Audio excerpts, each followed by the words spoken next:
You are part of a very special group, the 4th degree of the Knights of Columbus.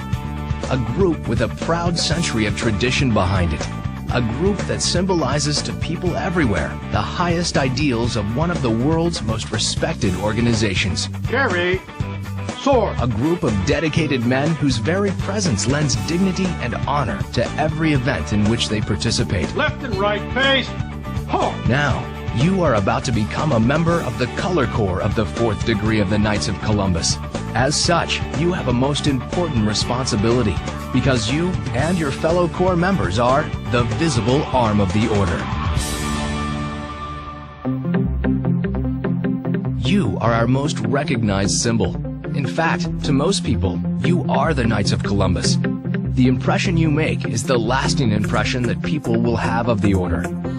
So it's crucial that you and your fellow 4th degree Color Corps members look sharp and act with total precision and the utmost professionalism, so you can put the Order's best foot forward whenever and wherever you appear on its behalf. Present, sword.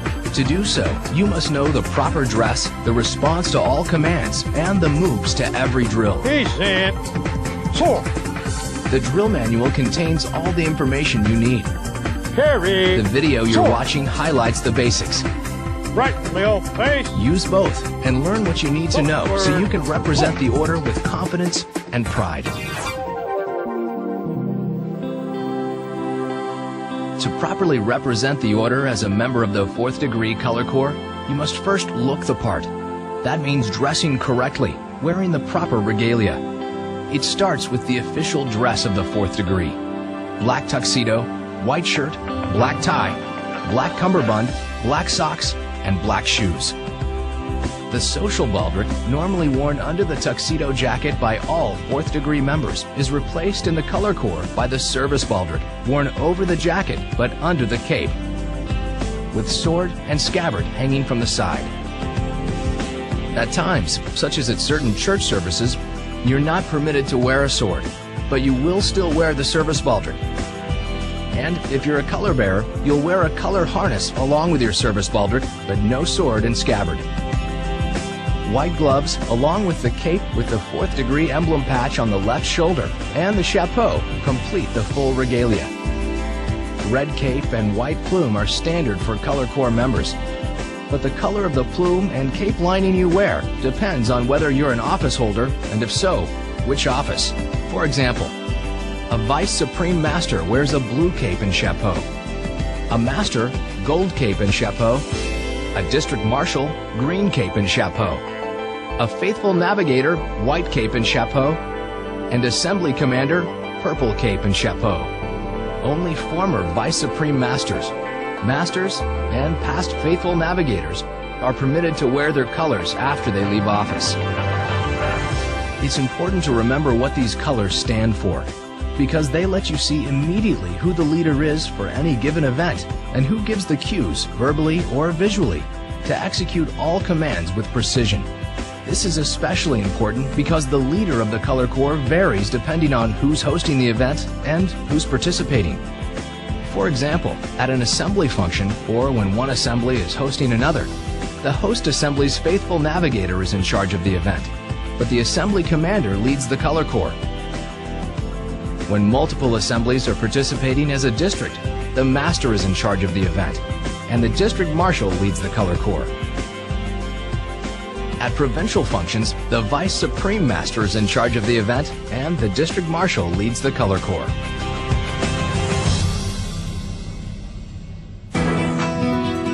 Other components of the Color Corps uniform are the pins and jewels.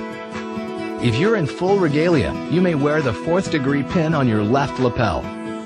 If you currently hold an assembly or council office, you may wear the jewel of that office around your neck. If you're a former or past officer, you may wear the miniature jewel of that 3rd or 4th degree office on the left breast pocket of your jacket.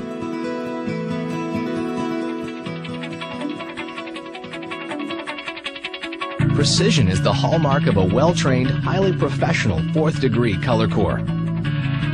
Nowhere is that more evident than in the handling of the sword. You and your fellow Corps members must know what each command means and execute each command crisply and in unison. Handling of the sword takes a lot of practice, but when you and your fellow Corps members do it right, you look your very best, and so does the order. So let's look at the basic commands and how to execute them. Color Corps! Attention! When standing at attention, bring your heels together crisply with toes pointed outward at a 45-degree angle. Your posture should be erect, legs straight, arms down and at the sides, shoulders square and even, and eyes straight ahead. Note the hand position. The back of your hand should be facing outward, fingers curled, and thumbs along the seam of the pants. Except for attention, most drill commands are two-part commands, with the execution beginning on the first word and ending on the second word. Draw! On the word draw, grab the upper band of the scabbard with your left hand and tilt the scabbard at a 45-degree angle, while at the same time reaching across your body with your right hand and grabbing the sword's handle. Sword! On the word sword, remove the sword quickly from the scabbard, guiding the tip of the sword with your left hand if need be, especially in close quarters so you don't accidentally strike anyone, and bring the sword to the carry sword position. Carry sword. In the carry sword position, your right arm should be extended down by your side. Hold the sword straight up with the flat side of the blade resting against your shoulder. Grasp the sword between your thumb, forefinger, and third finger. Your remaining fingers should be curled behind the grip. From the carry sword position, you may be commanded to perform a number of different actions. Present sword! Present sword is a form of salute which you might do when presenting the colors or during the playing of the national anthem. From the carry sword position, raise your right elbow, bringing the sword up to and in front of your face. Tuck your right elbow in and rest it against your body. Remember to keep the sword straight up. Order! Sword! On order sword, drop the point of the sword down in front of your right leg and at a 45-degree angle. Depending on your height, the sword may or may not touch the ground. Either way, you must maintain the 45-degree angle. How you execute the parade rest command depends on whether your sword is in its scabbard or is drawn. With the sword in its scabbard, you stand with your hands clasped behind your back. Parade rest! With the sword drawn, come to an order sword position and place your left hand behind your back. When commanded to return sword, you'll be in the carry sword position. Return sword! Grasp the tip of the sword with your left hand and guide the sword into the scabbard. This is especially important when at close quarters, as you don't want to accidentally injure a Corps member. So far, we've shown you how to handle the sword in response to verbal commands. However, you may find yourself in situations where verbal commands are inappropriate, as during certain church services. In that case, you'll have to follow silent or visual commands, taking your cue from your commander and following exactly what he does. Finally, as far as handling the sword is concerned, you should know the correct sitting position. When you're sitting, your sword should lie across your lap, and you should hold it as seen here. This prevents you from accidentally striking anyone seated near you. Now that you're familiar with what to wear and how to handle your sword, let's look at how to conduct yourself at processionals, masses, wakes, funerals, and other ceremonies that call for the presence of the 4th Degree Color Corps.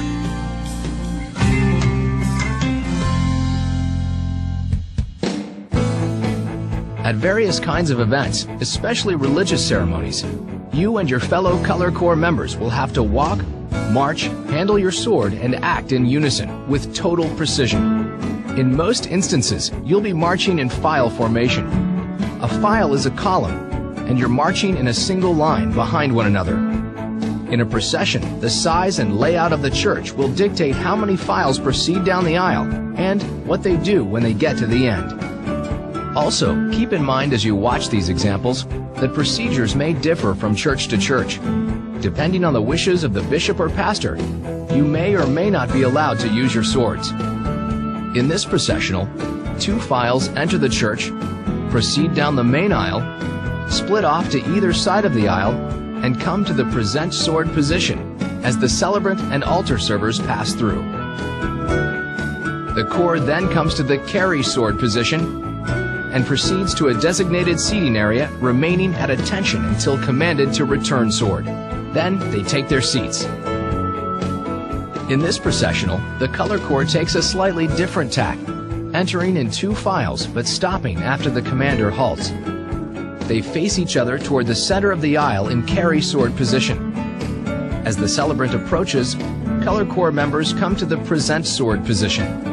As the celebrant passes, they return to carry sword and face the front. In yet another approach, the color corps members lead the procession, going down the center aisle, reverence the altar, move off to the sides, and go to their seating area. When it comes to recessionals, the color corps will either be the first or last to depart. If the corps goes first, the commander signals the corps to stand, proceed to their position in the main aisle, and, on command, draw a sword. The corps members then follow the commander down the aisle. If the color corps is to follow the recessional, the members will use the same procedure as before, except that they remain on either side of the aisle in the carry sword position until the rest of the recessional has passed by. Then they follow the commander and march out.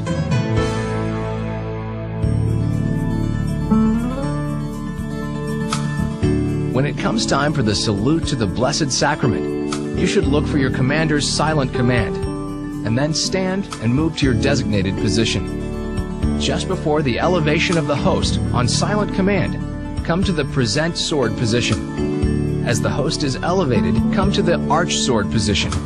Finally, return to the present sword position as the host is lowered.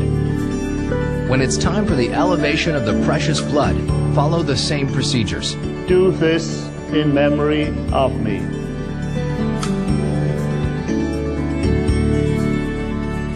When the consecration is completed, look for the silent command for carry sword and act accordingly. As mentioned earlier, you might not be permitted to carry and use your sword at certain churches. In that case, you can still salute the Blessed Sacrament with your chapeau, as seen here, at the appropriate times and on silent command. To receive communion as part of the color corps, proceed to the altar and follow your commander's silent command to remove your chapeau, holding it as shown here, and then receive the body of Christ on your tongue. For adoration of the Blessed Sacrament, the color corps will assemble and be led to the repository, at which time they come to the present sword position and then the carry sword position. A guard will be posted at either end of the repository. The guards face each other and remain standing at either the carry sword or parade rest position until relieved by the next watch. As each watch is relieved, they're led to the assembly area. Again, as you watch these examples, remember that procedures may vary from church to church, depending on the logistics and on the wishes of the pastor. However, whatever procedure is used, it's crucial to perform each drill on command, precisely and in unison. That's the sign of a skilled 4th degree color corps.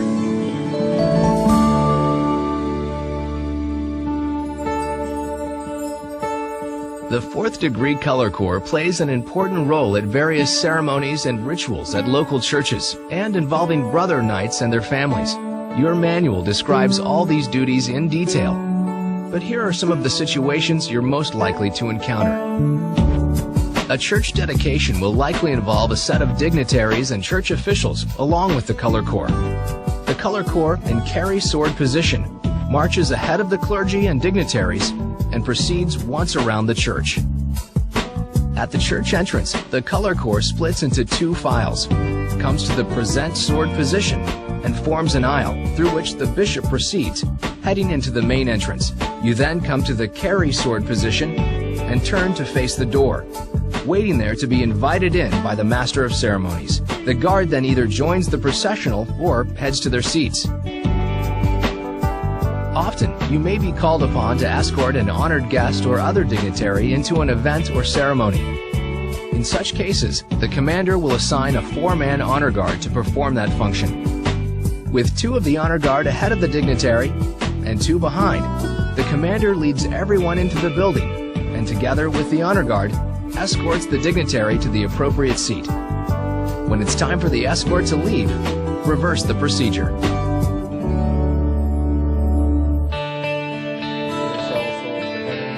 One of the most often requested duties of the Color Corps is to honor deceased Brother Knights by participating at wakes and funerals. In fact, any Brother Knight in good standing at time of death is entitled to honors by a 4th degree honor guard. While there are some basic procedures which you'll see here, keep in mind that the highest priority is to respect the wishes of the family of the deceased knight and to be as considerate of them as possible.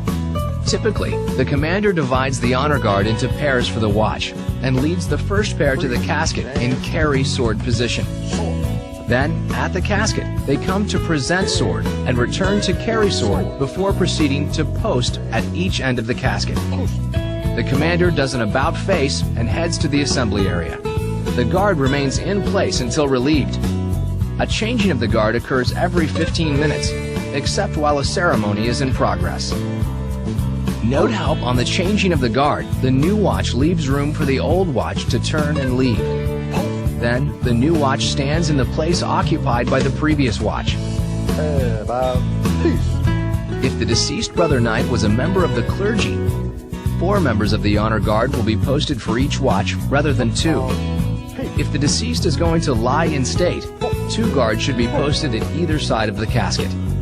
When it's time for the funeral, the honor guard forms 2 files which face each other in the carry sword position. As the casket and pallbearers approach, the honor guard assumes the present sword position and remains in this position until all have entered the church. After the prayers for the dead, the honor guard members head back to their original position outside the church and form 2 files. They then present swords as a salute to the deceased and return swords once the casket is back in the hearse.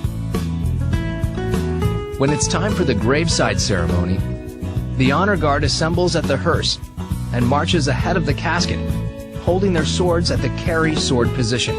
The honor guard comes to a halt at a predetermined location near the gravesite. They present swords while the casket is placed over the grave.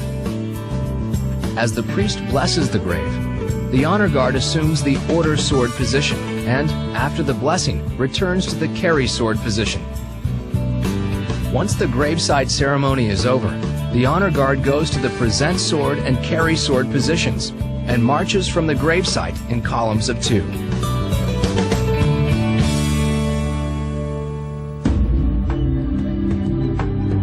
What you've just seen are the basics of what it's like to be a member of the Knights of Columbus 4th Degree Color Corps. You'll find all the details in your copy of the Color Corps Drill Manual. Study it and practice with your fellow Corps members.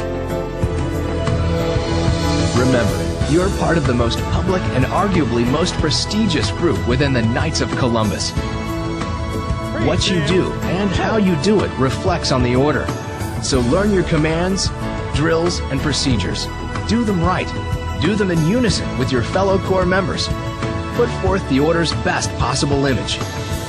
And above all, be proud of who you are and what you stand for as a member of the Color Corps of the 4th Degree of the Knights of Columbus.